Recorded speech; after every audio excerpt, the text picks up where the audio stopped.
আমরা রাজহাঁস পালন উদ্বুদ্ধ হলাম যে রাজহাঁসের মাংসের চাহিদা বর্তমান বাজারে প্রচুর। হ্যাঁ, এটা অল্প দিনে ভালো ব্যবসা এবং ভালো লাভ করা যায়। এক একটা হাঁস 2000 থেকে 2500 টাকা করে বিক্রি করা যায়, যার বাজার মূল্য অনেক বেশি এবং ডিমের চাহিদা অনেক বেশি। আমরা রাজহাঁস সবাই পালতে পারে না, বা রাজহাঁস কীভাবে পালন করতে হয়, রাজহাঁসের খাদ্য বা তাকে কীভাবে রাখতে হয় এটা অনেকে বোঝে না, এবং সবাই এই রাজহাঁস সবার কাছে নাই, যার কারণে এটার চাহিদা বেশি বর্তমান বাজারে। এই চাহিদার হিসাব করে আমরা রাজহাঁস পালন উদ্বুদ্ধ হলাম। বর্তমানে আমাদের এই ফার্মে এখন 150 রাজহাঁস আছে, 150 পিস। ডিম এবং মাংস দুইটির জন্যই পালন করে থাকি। কেউ যদি 300 রাজহাঁস নিয়ে বাণিজ্যিকভাবে খামার তৈরি করতে চায়, 300 রাজহাঁস ক্রয় করার জন্য সেটা কত সাইজের রাজহাঁস ক্রয় করবে সেটা খামারে যদি নির্বাচন করে, যে আমি এখানে তো আছে আপনার 1 মাস বয়সী বাচ্চা আছে, হ্যাঁ, আবার ডিম ফাড়ার উপযোগী বয়সও কেউ কিনে থাকে, আবার কেউ 2 মাস 3 মাস বয়সও কিনে থাকে। হ্যাঁ, যদি কেউ আপনার 2 মাস বয়সের কিনে থাকে বা 1 মাস বয়সের কিনে থাকে, সেক্ষেত্রে তার খরচ বেড়ে যাবে, কারণ এই হাঁসটা ডিম পাড়ার উপযোগী হইতে তাকে প্রায় 7-8 মাস বা 1 বছরের কাছাকাছি সময় অপেক্ষা করতে হবে। হ্যাঁ, তাহলে ওই পর্যন্ত তার খাদ্য খরচটা বেড়ে যাবে। আমার মতে ডিম পাড়ার জন্য উপযোগী রাজহাঁস যদি পালন করতে চায়, তাহলে তাকে প্রাপ্তবয়স্ক রাজহাঁস কিনতে হবে। সেক্ষেত্রে 300 রাজহাঁসের খরচ আপনার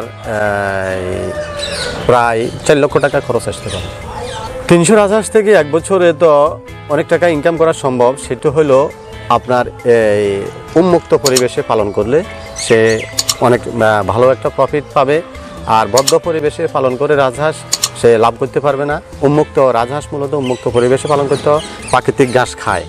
রাজহাঁস তার খাদ্যের বেশিরভাগটাই সে ঘাস খেয়ে অভ্যস্ত। হ্যাঁ, তাকে দানাদার আপনি যতই দিবেন তাকে ঘাস দিতে হবে, ঘাস না দিলে তার পরিপূর্ণতা আসবে না। যার জন্য রাজহাঁস যদি কেউ পালন করে থাকে, তাকে উন্মুক্ত পরিবেশে রাজহাঁস পালন করতে হবে, এবং সেই ক্ষেত্রে আমি আশা রাখি যে আপনার 300 রাজহাঁস থেকে সে বছরে অন্তত 5 থেকে 6 লক্ষ টাকা লাভ করা সম্ভব হবে।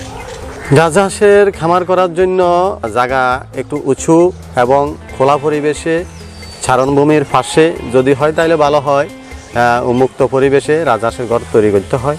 রাজহাঁস মূলত ঘাস খেয়ে থাকে, এর পাশাপাশি তাকে কুড়া, ধান এই জাতীয় খাবার দিয়ে থাকি। তাকে 2 বেলা খাবার দিয়ে থাকি প্রাকৃতিক খাবারের পাশাপাশি। রাজহাঁসের মূলত তেমন একটা পরিচর্যা প্রয়োজন হয় না, কারণ তারে খাবার দিয়ে ছেড়ে দেওয়া হয়, সে বাইরে চড়ে প্রাকৃতিকভাবে এই ঘাস খেয়ে থাকে, ওইটা খেয়েছে বড় হয়ে থাকে। মাংসের জন্য বছরে ইচ্ছে করলে আপনি 12 মাসে রাজহাঁস পালন করতে পারেন। হ্যাঁ, তবুও বেস সিস্টেম করলে আপনি বছরে 2 বার রাজহাঁস পালন করতে পারেন। রাজহাঁস সাধারণত বছরে 2 বার ডিম দিয়ে থাকে। শীতকালীন মৌসুমে এই 2 বারে এক একটা হাঁস আপনার 15 থেকে 20টা করে ডিম দিয়ে থাকে। 100 মহিলা রাজহাঁসের জন্য 10টা পুরুষ রাজহাঁসের প্রয়োজন হয়। রাজহাঁসের ডিম রাজহাঁস নিজে তা দেয়, নিজে তা দিয়ে নিজের বাচ্চা নিজে ফুটিয়ে থাকে। আর কেউ যদি এখন উন্নত প্রযুক্তি ব্যবহার করে ইনকিউবেটরে বাচ্চা ফুটানো যায়, ইনকিউবেটর ব্যবহার করেও বাচ্চা ফুটানো যায়। আর ন্যাচারালি যদি কেউ ন্যাচারালি দিতে চায়, তাহলে ন্যাচারালি রাজহাঁস নিজে ডিম ফেড়ে নিজের ডিম নিজে ফুটিয়ে থাকে। রাজহাঁসের রোগবালাই আছে, সেজো ড্রাগ ফুলে, ফাউল কলেরা, রানীক্ষেত, হ্যাঁ, তারপরে আপনার এই যে নিউমোনিয়া, হ্যাঁ, এই জাতীয় রোগগুলো হয়ে থাকে। এই রোগগুলো প্রতিরোধের জন্য আমরা ভ্যাকসিন দিয়ে থাকি। ভ্যাকসিন আমরা 3 মাস পর দিয়ে থাকি। আপনার এই ফাউল কলেরা, ডাক ফুলে, নিউমোনিয়া, হ্যাঁ, তারপরে আপনার রানীক্ষেত, এই জাতীয় রোগগুলার ভ্যাকসিন করে থাকি। রাজহাঁসের বাজারে ডিমের চাহিদা যেমন আছে, মাংসের চাহিদাও তেমন আছে। রাজহাঁসের ডিম আমরা পিস 100-120 টাকা করে বিক্রি করে থাকি। মাংসের জন্য বিক্রি করা হয়, তাহলে সেটা 6 মাস বয়সে বিক্রি করার উপযোগী হয়ে যায়। একটু পূর্ণবয়স্ক রাজহাঁসের ওজন 6-7-8 কেজি পর্যন্ত হয়ে থাকে।